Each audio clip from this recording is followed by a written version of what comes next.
With an eminent panel of speakers, they're doyens of the industry, each one of them a strategic thinker, and they've seen the evolution of the news industry. Speaking about Barun Das is an alumnus of IIT Madras, IIM Calcutta, and London School of Economics and Political Science. An industry veteran, he served in leadership roles with top media brands after having taken an entrepreneurial break.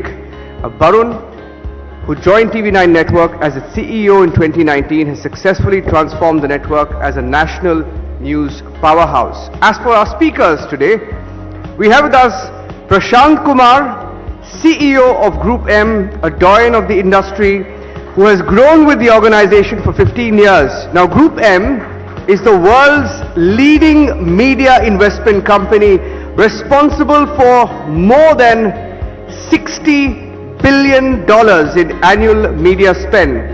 Thank you, Prashant, for being with us. Vikram Sakuja is the equity partner and group CEO of Madison Media and OOH, India's largest independent media agency. And in this career spanning over 30 years, he's represented several reputed brands. Mr. Sakuja has also sat on several industry body and boards committees, including ASCI, ABC, RSCI, BARC, and FICCI. Thank you, Vikram, for being with us this morning. Mr. Shashi Sinha is the elected chairman of the Broadcast Audience Research Council, of BARC, and CEO at IPG Media Brands India. He's also a board member of the Advertising Agencies Association of India and the chairman of the Media Research Users Council. Mr. Sinha has also been involved with various industry bodies such as the Advertising Standards Council of India and the Ad Club. Uday. Yes, we also have Kartikeya Sharma with us today, founder of ITV Network. ITV Network, of course, has been the fastest growing network across the country, with a presence across multiple languages and states across the country, from TV to digital to the print medium as well. Kartikeya Sharma is also Member of Parliament, Rajya Sabha. May I invite all of our speakers, all of our panelists to please come to the stage, and our moderator as well, to kick things off for this inaugural session. Barun, the floor is yours. Over to you for this riveting conversation that I promise we'll be witnessing over the course of the next few minutes.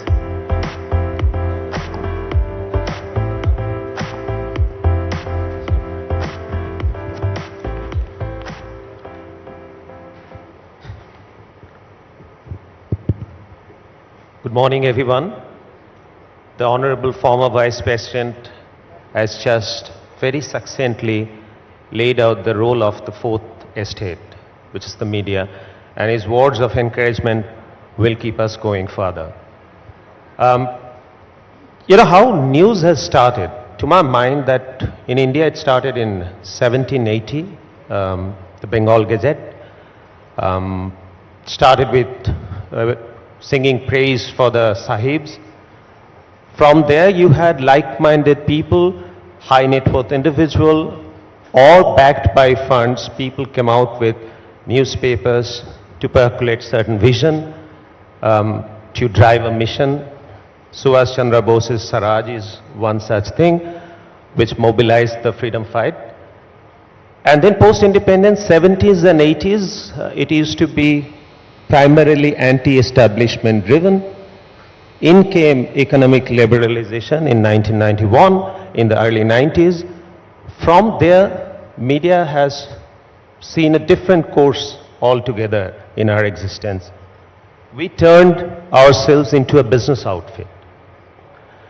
So, are we really a business? These are the questions that we live every day with, all of us who are here, who own media, who run medias. That are we a business? And if you are a business, are we in content business? And if you are in content business, we are unable to create content. We don't create content. And there are several other challenges. I think most of us, especially the news industry, news organizations, we have factory size of workforce. I mean, for instance, TV9 Network has close to 4,000 people working. And most of them are journalists. And the acumen and intelligence of those journalists will match that of the politicians. So you deal with factory size of workforce. However, you deal with intellectually sound, strong people. And then came the existential dilemma, that are we the fourth estate or are we the business? So I would open the discussion with our panelists, starting with Prashant, Vikram, Shashi and Karthik would give the other side, other perspective of the other side. That do you think that if you were wearing the hat of a news channel head, how would you have balanced this?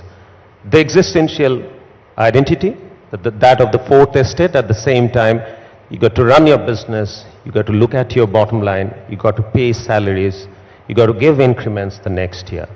So starting with Prashant, how would you have balanced this? Yeah, thanks, This dilemma. Varun. First of all, good morning and many congrats to the entire NBF for, organizing a great event like this and wish you all the very best. It's great to see all of you coming together, right? Okay. I think, Varun, this question actually is a very common question nowadays every organization asks, right? Because I think it's evolving. Every year, every quarter is an evolving space. And I think from a news perspective, yes, I definitely feel news will always stay, right? News is an essential aspect of not just information, but also getting updated, right? And therefore, as you said, a content that is authentic, a content that is representing what is the truth is essential for everybody to get updated. So there is a balance of content that is required there, right? When it comes to looking at running business, I think that's where we have to look at multiple and versatile aspects of how every asset that we create can be leveraged, right? I think advertising is one part of the business, right? I think content appeal and demand of content and having a monetization model is another part of the business.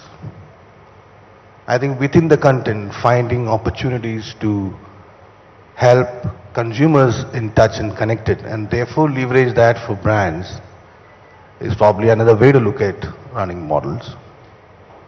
I think the assets that every one of you is creating today beyond one single medium and leveraging it to multiple other medium gives you opportunities to expand the opportunities to monetize and therefore maximize the potential of how we look at the business. All of this, and every time I keep asking the question that how are we leveraging technology enough for business, right? I think a lot of it has progressed from reporting, a lot of it has progressed on the content aspect where we've indulged and used and leveraged the tech part. Now how do we use that for running the business more and more? The answers lie there, and this will keep evolving as well because there will be new practices, there will be new models, there will be new products, new services that each one of us will start applying as and when we start see the evolution happening. I think it is important for us to debate on that, deliberate on that and create innovative ways of looking at and running that business. I pass it on to Vikram. Vikram, he's given a perspective overall, but I don't think that we've touched upon that specific point. If you can elucidate us that as a fourth estate, can we also be a business outfit? Are there conflicts of interest? Great. Okay, thanks, Varun. So it's like this. We have to still carry out our responsibilities of being the fourth estate and sort of almost being a pillar of the democracy. At the same time, we have to also make sure that we pay the salaries and run a profitable business. Now, there are a couple of things that in the business that we are working in news, currently the two main ways of earning money are going to be either subscription or advertising. And For news, it is advertising. it's really advertising. 5 correct. to 7%. Absolutely. So it's all coming down to advertising.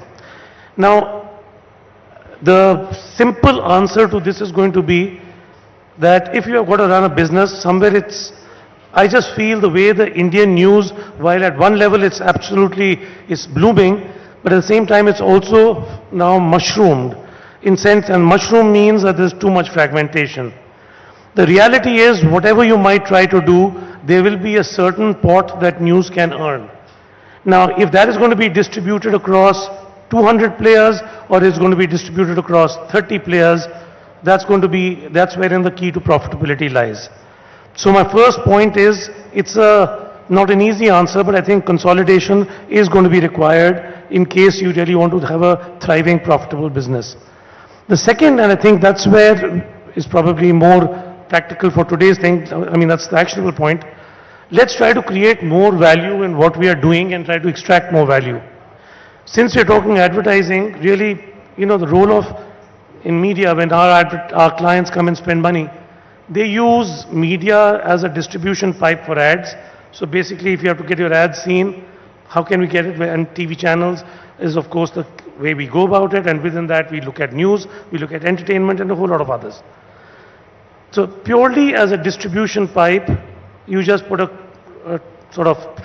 you put a value to the impressions that you're getting and the reach that you're getting, and that's how you value it. But you also use media as a way to do associative marketing. And more importantly, a higher level order than associative marketing is sponsorship. Sponsorship is essentially like whatever, IPL, Olympics. People pay a top dollar to sponsor those. Now that is because somewhere the passions that people have with those properties is so high that if some of that passion can be appropriated by a brand, it's a huge game changer for them, and they're willing to pay the premium. I dare say that news has not really, they do a lot of associative marketing, a lot of it is branding. I don't think I think it can be made a little bit better towards brand building, but the sponsorship area is one where properties that you create, they should really be high passion properties, and if they're high passion properties, you should be able to extract a top dollar.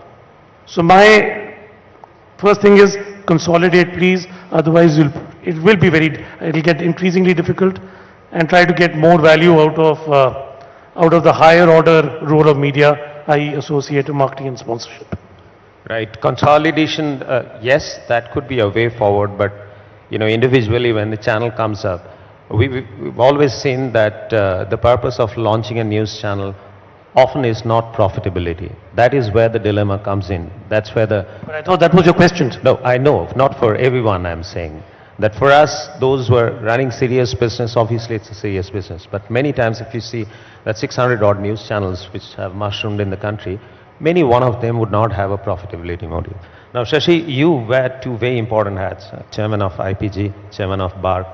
From the pedestal, how do you see, do you feel happy about this dilemma that we live with? Do you have a solution for us? Thank you for asking the question. I have a solution, I have a practical solution. So can I be heard? Yeah. Yes. So let me say first a few things. Firstly, thank you for inviting us, three of us. It's peculiar. This morning at breakfast I was thinking, we are very good friends, the three of us. Probably this is the first time we are on stage together. So thank you, NBF, probably. But therein lies a tale. You'll be surprised that the amount we collaborate with each other. We are competitors, we are bitter competitors. Between the three of us and a few others, we control 70-75%. I'm not saying it negatively, I'm saying it positively. 70-75% of the ADEX of television. I say to the leadership of NBF and I say to everyone in the room, you'll be surprised at the amount we collaborate on the stuff we collaborate on industry issues. We are bitter competitors. When I say bitter, we fight tooth and nail. But by night, we work very closely together on industry issues like what is our compensation, what is our remuneration, how do we improve. This morning, Prashant and me were having a chat on how do we, and we move. So the message I want to give that there is huge, while Vikram spoke of consolidation, I think, and I can go on, I can go in detail of how we collaborate, I think one of the biggest things for the news broadcasters would be to collaborate. There are many ways. There's no doubt that PK is the number one company. There was some debate on who the number two was, but that was started out over a period of time, yeah. But in news there's a lot of confusion, who's number one, who's number two, who's number three, who's number four. No one's number three, number four, everyone's number one. So I think if you start collaborating, if you start talking to each other, so you fight by day. I'm sure everyone has a right to sing. But as an industry, which is what this federation is for together, how do we take each of other's interest? a lot of issues will get sorted out. So when you compete, when we compete, we don't run each other down, you know. Consequently, what happens is our clients don't ask questions, what are you guys saying? We do what we do. Yeah. But when we collaborate, I tell you, the fist is stronger. A lot of you don't understand this. Hopefully not too many clients sitting in this room, but they see the fist coming. And you know, people fall in line. The toughest of clients, the global clients, we agreed on basis of certain guidelines put out by broadcasters that we, with your permission, I'm going to spell it out as an illustration, you know, that we will give pricing in a particular way. Auditors had come into our business and they were pricing, they were going channel wise. We said, no, we will do it in a particular way, whether we will do it in whatever way we did. I can assure you, global clients, the biggest of clients globally, when we have done what we have done, have fallen in line, because that's the way the industry works. So my submission is, and we are doing something even more dramatic. We met, without going into details, we meet, the joke in the company is that my colleagues tell me, you meet PK, Vikram and Sam and Anupriya more often than you meet us.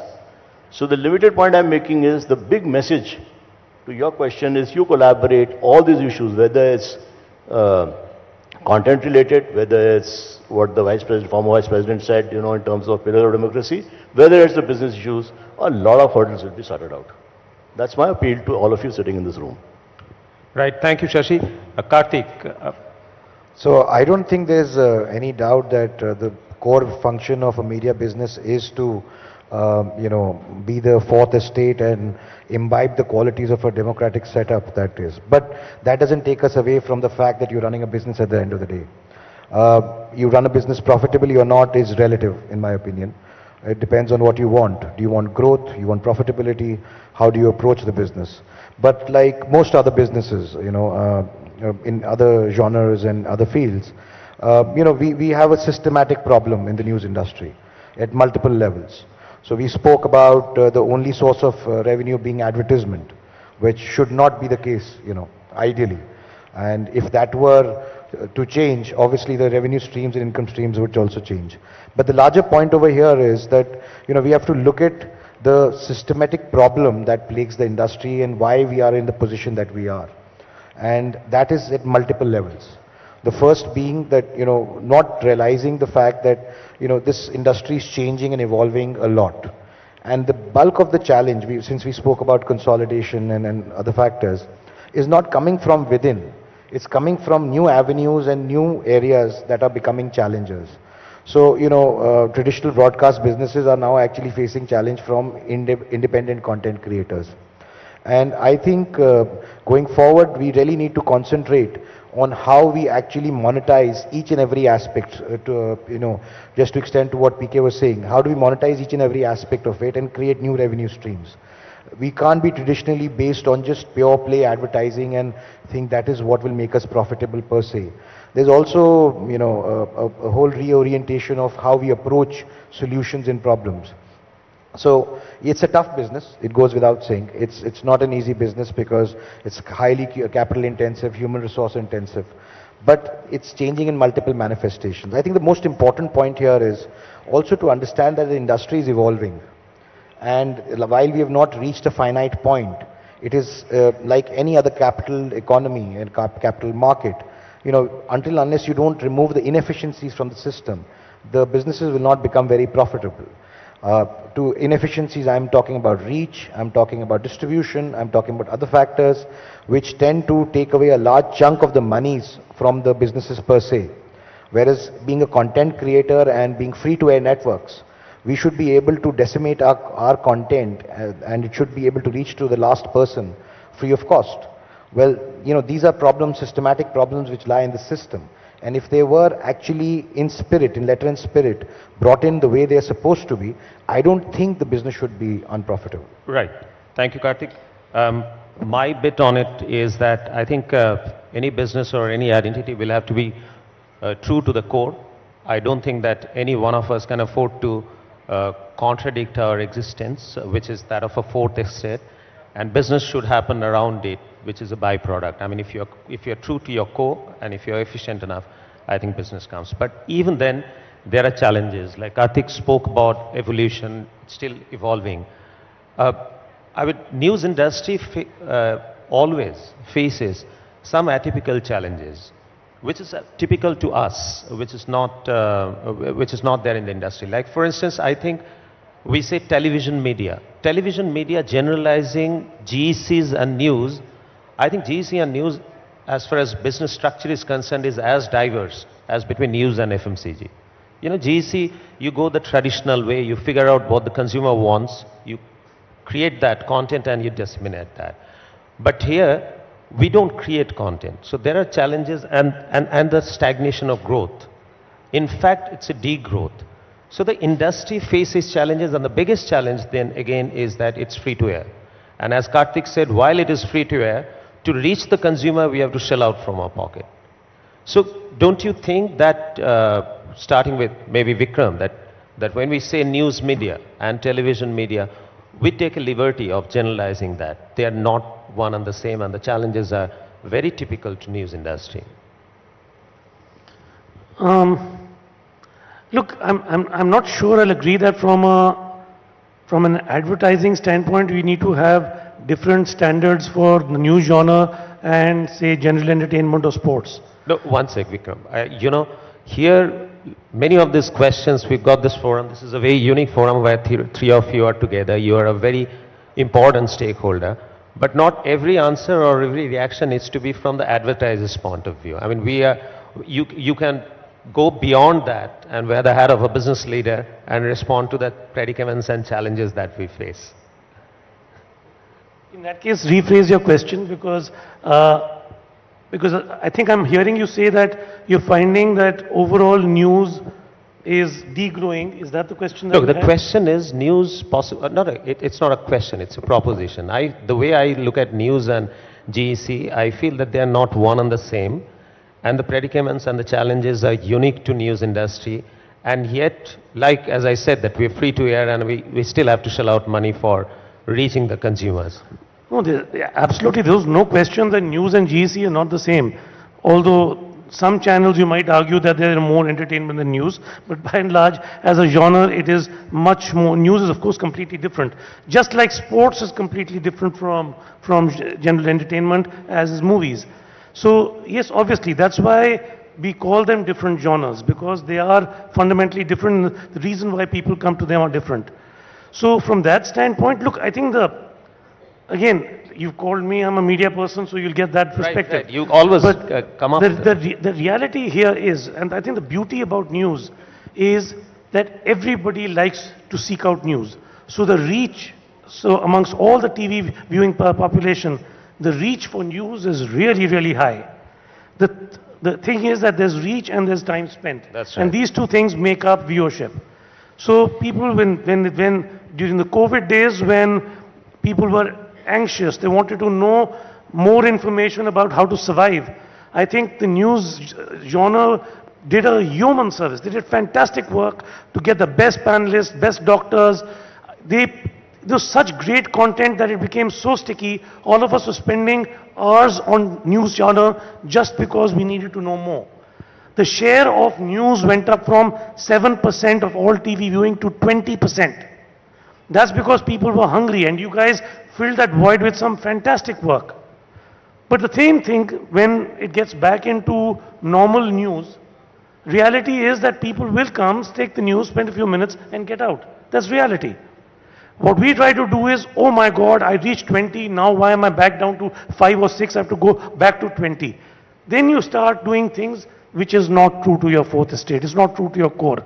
Because then you suddenly said, I've tasted blood with 20% viewership share, how do I get back? And that's when things unravel. Right, so Prashant, and I would tend to agree with you, Vikram, that if the content is good, with that kind of reach, you should have had higher viewership, the news industry, and the precedence is there. When we dished out content which is in the interest of people during COVID, a 3 times jump that we've seen. So, your bit to it, Prashant. Yeah, see, definitely none of all this are same. GC is not same as news, so are languages, so are markets. But my humble request is, there is also a customer which is our client. Advertiser. Yeah. So whatever we are doing, we are trying to help the client or the advertiser to find a progress in their business. That's why they are advertising. Correct. And if we put the fundamental aspect that as part of our thinking on creating solutions, I think all answers will come from there. It is a fact that there are solutions which only has news channels as part of the solution. It is a fact. It is also a fact, unfortunately, that some markets may not be there in a solution for a particular campaign.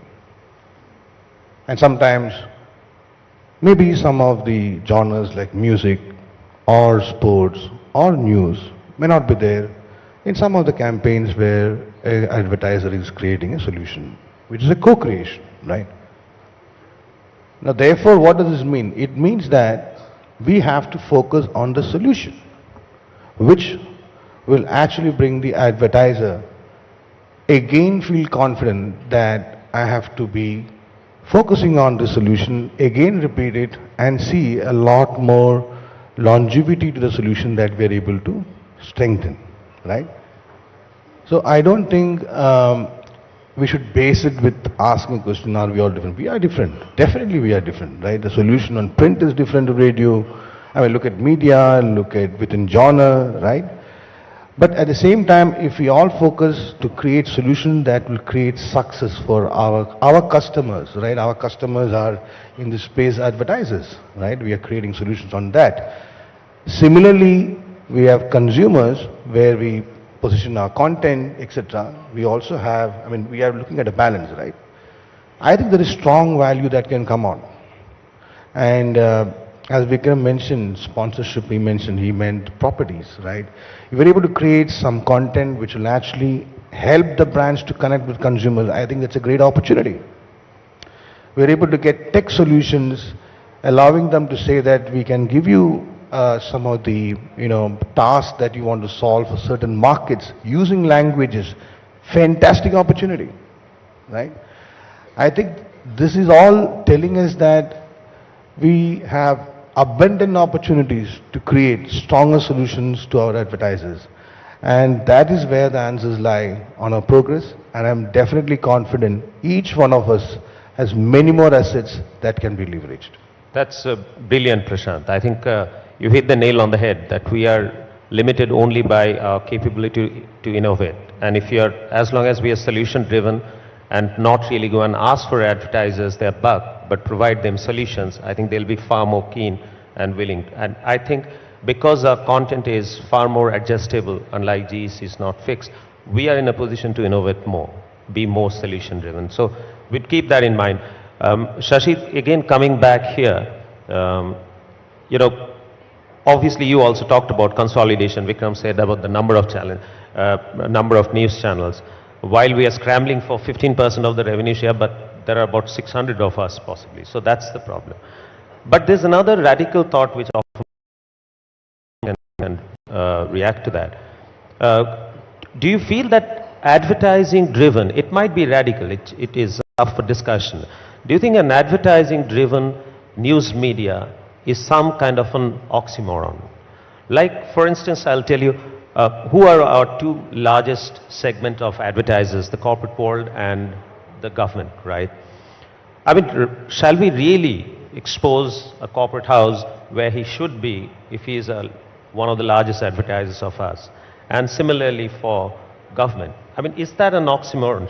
Does it self-defeat itself?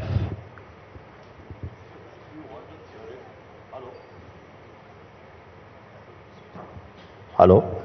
If you want a theoretical answer, I will say yes, you should keep them separate. But life is not like... Theory. Life is not theory. Yeah. So you have to have,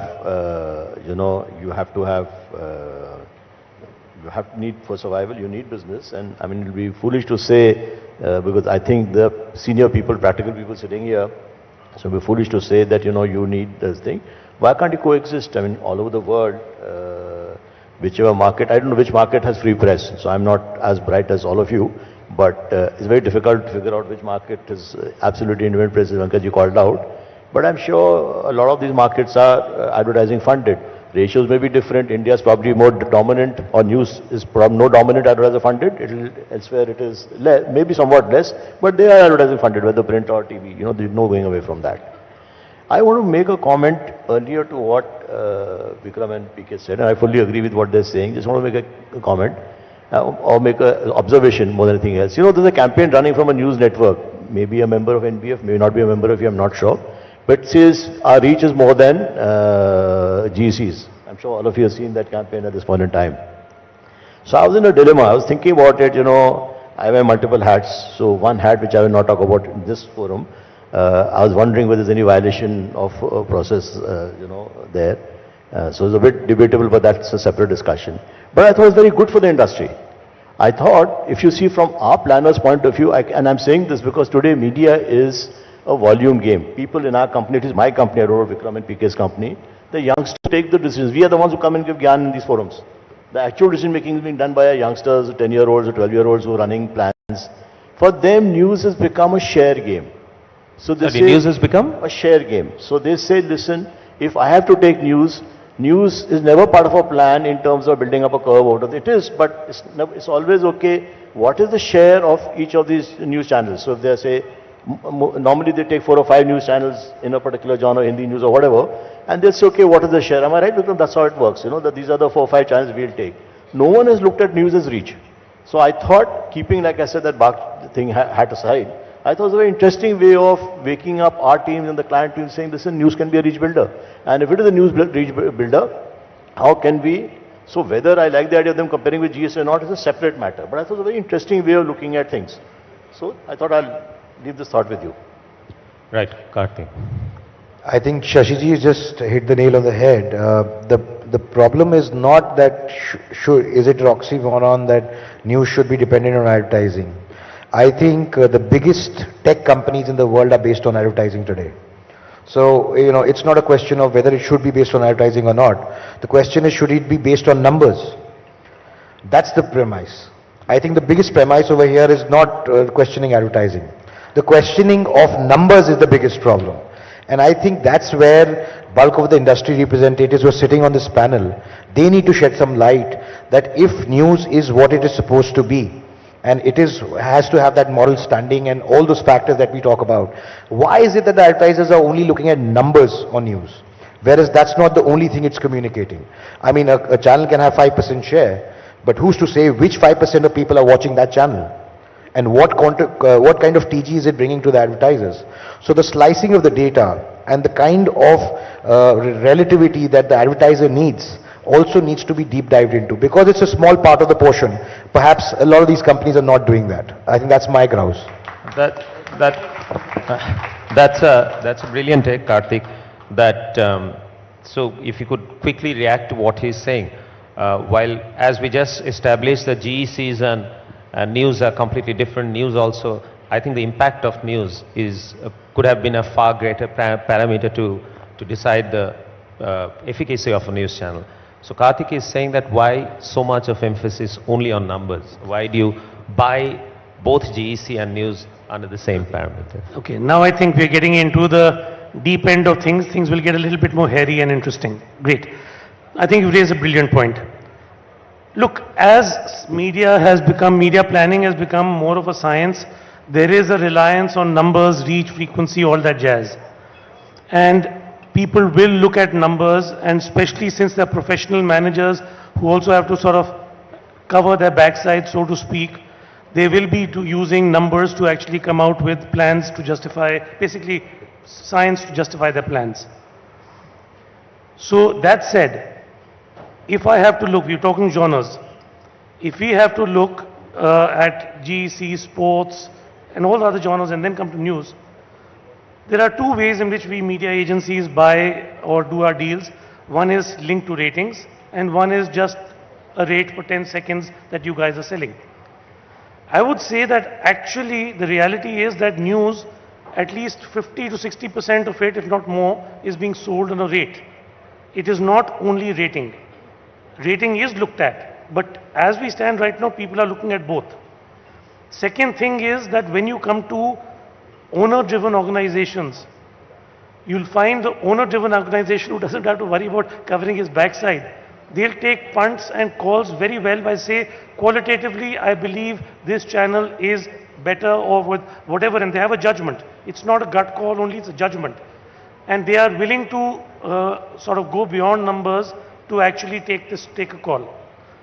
So I wouldn't say it's a complete, we aren't living in a completely sort of anally number-driven land. I think it's somewhere in the middle. It is much better than it is for a whole number of genres. You need to be thankful for that. Can it become better? I think the conversations can become better. But that's where it is. I think the state of the nation right now is, it's not a completely hopeless that people are not only relying on numbers.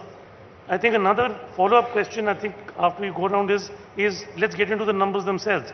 I'd love to get into the numbers because I think with the vagaries, with what we have from rating system, and BARC chairman is sitting here, I lead the tech-com of BARC, so we have some idea about how the BARC ratings and even for news actually happen.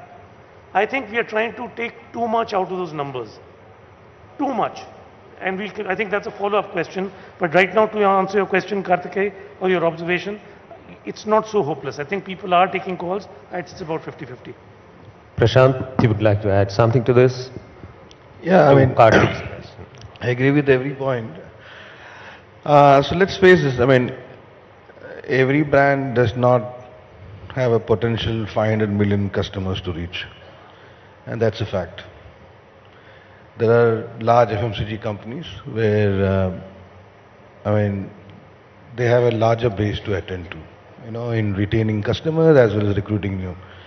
But there are many categories within that same category or multiple categories where they are probably looking for 1 lakh potential customers, and as low as that. We as a genre has a much larger play on the upper funnel. We definitely have very engaging reach, not just reach on those. So there are clear opportunities, right? Even if you want to read the numbers in a certain form. The question is, how are we narrating that story, right? How are we exchanging those conversations?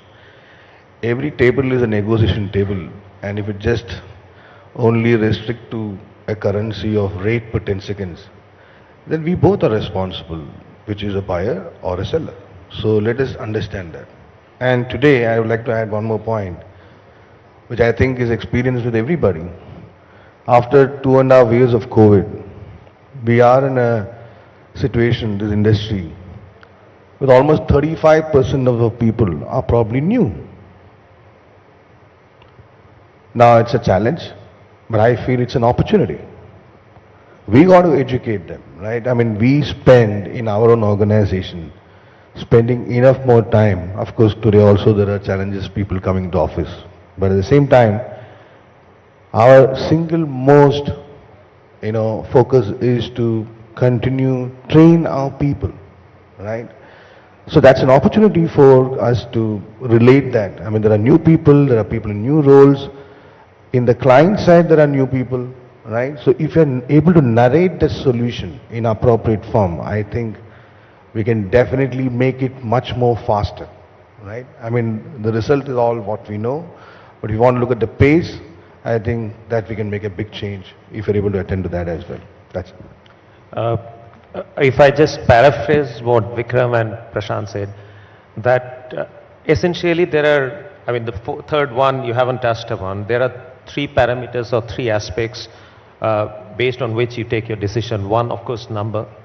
The second is qualitative, the perception, which is more in case of an English news genre, less in case of a Hindi or regional. And the third is how good is the salesman, as you said, that how good he puts it across the table and makes his point beyond numbers. And we've seen our lives that yes, sometimes not only numbers, you look at other parameters also. Shashi, since you also are a chairman of BARC, I think one of the very critical aspects of news genre is the impact. The other genre can be sold on these 3 aspects, but impact. Is there any way you see in foreseeable future, because news is all about impact, can we incorporate that part, maybe a little bit subjectively or maybe with any kind of reference number? to tell you honestly, I haven't thought about it, but it's an interesting point. So don't want to bat without thinking, but it's an interesting point you make. Yeah. Right, okay, thanks. So from this advertising thing, let's move to the other aspect of our business, which we are completely deprived of, which is subscription revenue. Again, you guys are brand champions. You created brands, you created organizations, you helped organizations overcome challenges and came out victorious. How do we get these Indian consumers to pay for consumption of news? You see, our newspapers are highly subsidized. I think not even 20% or 10% of variable manufacturing cost a newspaper owner would have recovered. And most of the television news channels are free to air. I think while the industry operates at about, in India, correct me if I'm wrong, it's about close to 55 to 60% of subscription revenue, whereas the news genre operates at some 6 to 8% subscription revenue. That too also, most of them would be bundled. On its own might not have been sold. We tried our bit, in fact, you know about that. OTT, News 9 Plus, we've launched, and we aspire to make it completely subscription driven and ad free. How do you have, as brand champions, something to guide us on that? How do we go about? It may not be overnight, but how do we go about getting these Indian consumers to pay for consumption of news? Starting with you, Vikram. Differentiated and compelling content. That's two things. So according to me, like live sport, cricket, it is unique, it is highly differentiated. If one platform has it and you can't see it somewhere else, that's the only place that people will come and they'll pay because it's compelling content. GEC, they have the top shows. Currently, there's a show called Anupama. It's doing amazingly well. At that point in time, and you can only see it on Star Plus, so people will pay to get there. The thing with news and your challenge with news is, currently, I'm a reasonably avid news surfer, so I might see between 9 and 10, 3 channels, and I find there is a largely the same kind of news delivered maybe a little differently across those. So somewhere along the line, and if you say there are 600 channels, think about the consumer. If they're not getting highly differentiated content, and if it is not that compelling, then why should they pay? Right. Prashant, I think here, as we discussed some time back, there's a problem that we got to live on things that had happened. We can't create incidences. Therefore, the challenge of differentiation always remains for us, unlike, as I said, GC or sports. Anything that you would like to add to what Vikram has said? Yeah, I think, see, there is news, and then there is the business of news, right? And this topic falls in the latter part. Now, I know there are limitations, there are regulations, there are tri-bodies, etc., from a subscription perspective and all. But I think if we are able to think slightly more sharper, which is, what are some of the strong assets that we have, like the prime time viewing is a strong asset. Now, we should also understand that these are all habits that we've infused into the system. And some of it are legacy issues. Now, we want to create a change in the habit, right? Now, how do we create change in the habit? We may have to start with probably prime time subscription. I don't know, I'm just putting a thought, right? And I'm sure everybody has their own preferences of viewing prime time and news, right? But that's left to the choice of the consumer, which could be influenced by the channels. But that's how we start thinking on, right? Today is a world where many of our, different categories are giving opportunities to look at the models different, right? Commerce is a model that is coming in, right? Every one of us has got multiple reach. Is there a thought on how we look at, differentiated categories and look at how we can package some of them? I don't know. Again, it's a thought for us to think. It's also a time where we have multiple digital, assets that we ourselves have created. Now, is there a combo model there? It's again an opportunity to think in. So to me, if we all sit collectively together, we may have 100 such ideas, right? So if we can indulge in that, select some of them, create solutions to induce change in habits, of consuming, right? And then create differentiation, which is a daily game for us. I'm sure we'll have solutions to that. Now, whether you want to hit the ball out of the park on day one, or whether you want to, do it in a substantial, in a progressive manner, I think that is left to, again, the business of news, which each one of you are focusing. That's my idea. Right. Shashi, you want to add to that? I don't agree with the fundamental premise that, it's difficult to create differentiation in news. I mean, people sitting here, anchors, celebrities themselves. It's difficult. I did not say impossible. Yeah, and I give you a small example. And put it in perspective, more difficult than GEC. Maybe. That always, my company is more difficult to run than Prashant's. He'll say, no, I'm bigger. Like we're having this conversation at breakfast. He says, I'm bigger. Therefore, it's more difficult to maintain. So I empathize. Look at beyond. I mean, not be appropriate to give an example here. No ratings, nothing. Today our clients say, listen, let's get on to it. Whatever they did, there was a content, anchor, everything put together. So I think it's principles of marketing. If you apply all those principles for anything in life, we do it all the time for our clients, we'll apply here also. So, I talked about converting that into subscription revenue. Subscription revenue. I don't think that... Subscription revenue, I think before you go to the consumer, you have to first convince the government with your power if you can't convince them. So if you get them to make it easy for you to get subscription, then half the battle will be won, sir. Am I right in what I'm saying? So, So I'm sure that's written in the textbook as well. Karthik, we need to wind up. So before we come to the individual comment about future of news, anything that you would like to add to this discussion? I think the problem here is not industry specific. It's a global problem. When we look at subscription in news, I think we're getting confused between linearity of content and subscription on the digital and other premises. I speak of it on purpose because globally, if you look at it, subscription in the new manifestation is still a challenge. Whether it's The Economist or the Wall Street Journal globally, even they're finding it difficult to get subscription. See, I think we are approaching it in an incorrect manner. The way we have to look at consumption going forward is that only way subscription will be possible is if consumers think the content is worthy of paying for it. And that will only happen if there's commonality when you're consuming content. So, in other words, let me put it in an example. I think the future of news for subscription lies in communities. A common platform where people come together to use content, consume it, and will be able to actually use it to their advantage. They'll pay for it. Unless it's generic in nature, they will not pay for it. And that's a problem we have to deal with. That's a problem because it's the same for us as it is for the rest of the world. I think the biggest challenge that lies there, and if I can come back to our earlier panel, because I wanted to make a point on that, is that which numbers do we go by? I mean, numbers when we speak of, we have two sets of numbers. We have numbers that we come through the television rating mechanism, and then we have another set of numbers that comes through digital media. And not to say that those numbers are not right, or those algorithms are not right. Frankly, they are far more in depth and far more in detail. So when we put out a video on a channel and we say that according to the television metric, it has reached so many million people.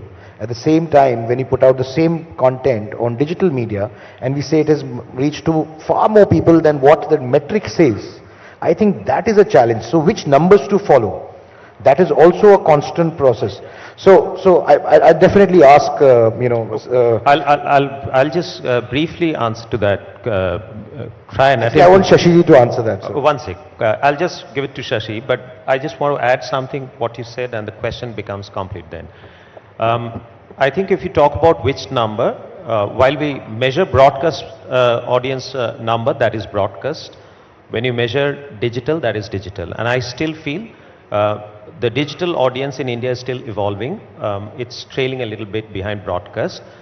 Having said that, I can tell you that couple of markets in India, like let's say Bangalore, Karnataka, let's say Maharashtra, there is a correlation between, let's say, a YouTube concurrent viewership and television rating, which is there in Hindi too.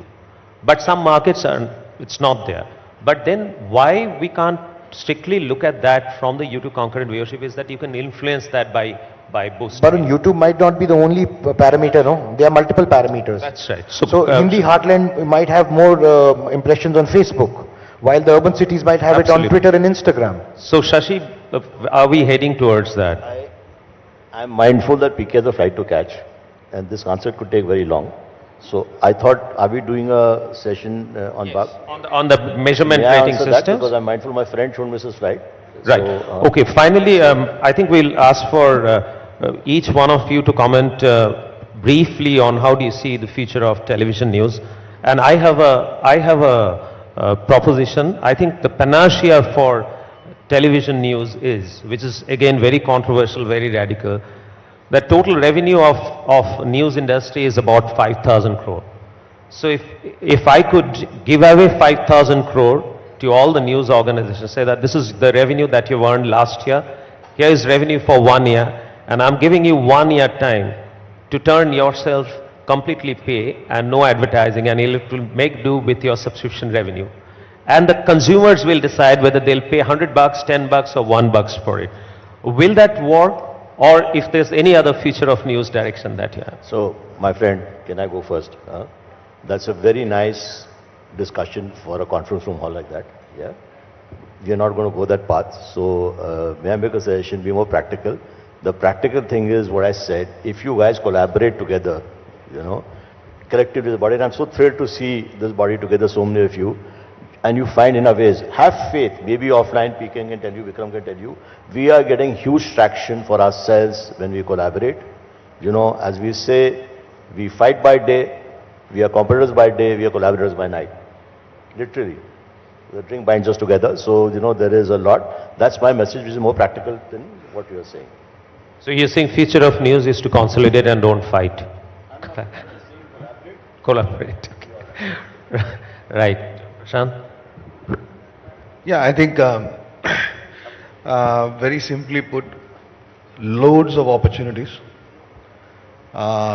These are days where we are all very also looking at different challenges, etc., from the economy aspect.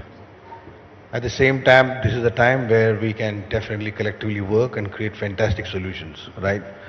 So I see a bigger role of news channels in creating solutions for every task every advertiser is facing, irrespective of whichever market, whichever language. In fact, they are all strong points for us to deal with.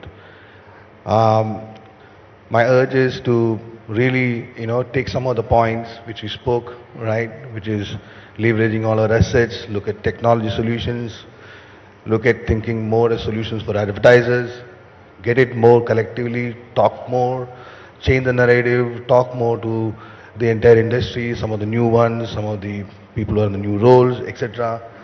I think they are all going to be a strong help to, get our pace much more stronger, right? Definitely, this is only going to get more bigger and bolder. You have a lot more assets which you are creating, each one of you in different phases while dealing with the same subject, right? And but the solutions and approach can be similar and be more collaborative. And as an ecosystem, all of us will work together. Thank you. Thank you. Vikram. Look, news was, is and will continue to be highly relevant to everybody, everybody in India, everybody in the world. Since the question is future of news, I think the aspect I'd like to bring in is what will happen in a digital age. Currently, the way we talk about it is, we talk about TV, newspapers, digital, radio, so on and so forth, and we look at digital as a medium. Digital is not a medium. I think it's increasingly in the future, you will start looking at mediums a little sensorially as audiovisual, text, image, voice, experiential, like that. The audiovisual parts, even today, when I'm watching TV, and in fact this morning, for some reason my set-top box was not working, so I caught my morning news online. And it was good streaming, same TV channel, but I was watching it online. Connected TVs coming in, so on and so forth. So it's going to become, from a consumer standpoint, highly seamless, whether you're watching it linear or basically online. Worldwide, if you have to look across almost all of these mediums, the way we define them sensorially, about 30% of the viewership is coming from digital, and that will grow.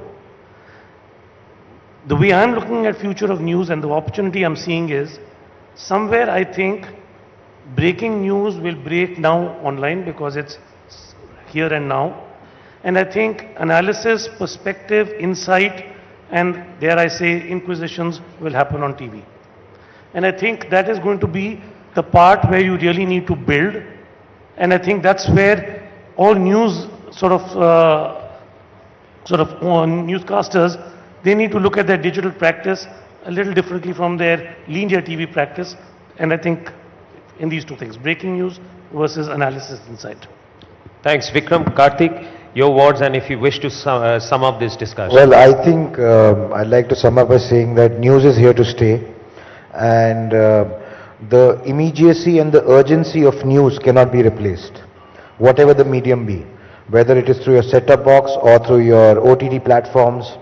Unlike GEC and other mediums, where the human brain has the ability to consume content when and where they want to consume, news will always have that immediacy and urgency, which is by its true nature not replaceable.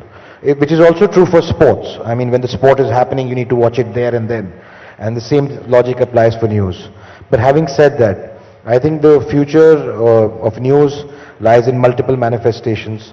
And I think people themselves will drive what they want to watch. The role of our editors and people who select news is going to go down, and we are going to become more driven on what people want to watch. That's the future of news. Thank you very much. I think we had a great session. Thank you for coming down all the way from Bombay, Shashi.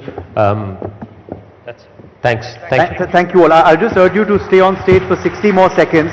I want to quickly get in founding president of NBF, Mr. Arnab Goswami, for a quick reaction as well to this inaugural panel. I was listening keenly. I know you have a flight to catch, PK, but PK, Shashi and Vikram, 30-second thought from me. There have been unnecessarily jarring conversations between industry and news. This conversation can be a new start. I saw you say that news is a reach builder. So that shows your commitment from an industry point of view. But we all, one NBF, want to tell you, we all have an equal commitment to democracy. This conversation can be a game changer in the relationship between the media industry and the news side of our business. So we thank you, and we want to work collaboratively with you. In 1 month, we will come back from NBF with a white paper to you on how we can position our content in a way that is more applicable from a business point of view. I hope you give us an appointment when we seek it. Thank you. Thank you very much. Thank you. Thank you very much. So certainly the tone and tenor being set not just for the day today, but also the weeks and months ahead for the landscape of news in the country. Thank you once again, Mr. Prashant Kumar, Mr. Vikram Sakhuja, Mr. Shashi Sinha, Mr. Kartikeya Sharma and Barun Das for that absorbing, riveting discussion, as I said, on the theme, the central premise of today's conclave, Future of News. And now we're quickly going to be moving across to our next session, Future of News, BARC and Beyond. To give you more details on that session, I'll quickly invite on stage my colleagues Krishna and Suyesha. Could we please have you on stage to introduce the next panelists and give us more details about the next session?